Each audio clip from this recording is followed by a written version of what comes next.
আপনার হারামের উপরে দোয়া করলে আপনি জিজ্ঞাসা করেন আলেমকে, কোন হারামের উপরে কেউ যদি আল্লাহর কাছে কিছু চায় দোয়া করে তার ঈমান থাকে আল্লাহর রহমতে বলে ব্যবস্থা করছে টাকা, সুদের টাকা আল্লাহর রহমতে ব্যবস্থা করছে, কিস্তির টাকা আল্লাহর রহমতে ব্যবস্থা করছে।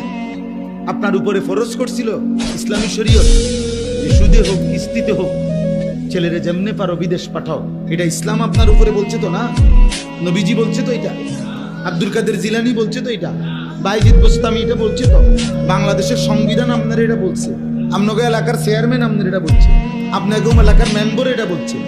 ইবলিস ছাড়া শয়তান ছাড়া আর কেউ বলে না এটা। হারাম খোর কথা, শয়তান তোমারে বলছে দুইটাই লুবি, বাপটাও লুবি সন্তানটাও লুবি। বিদেশ যাইতে নিষেধ করি না, বিদেশ যাওয়া হারাম না, কথা বোঝেন, বিদেশ যাওয়া হারাম, প্রবাসী হারাম না, না না, সুদের টাকা হারাম, কিস্তির টাকা হারাম, আপনারা এটা বলতে।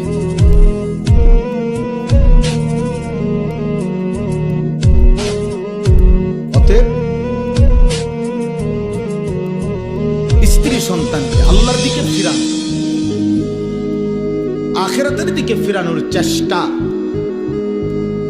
ওযু নামাজ পাক পবিত্র হালাল হারামের দিকে ফেরানোর চেষ্টা, এটার থেকে কোনো অভিভাবক, কোনো স্বামী, কোনো বাবা, কোনো মায়ের ছুটি মিলবে কখন বলেন? আপনার কাছে যদি আলাদা কে আসে, তারা আমাদের কাছে এখন জিবরাইল আসার সুযোগ আছে তো? আসে গে জিবরাইল আইন,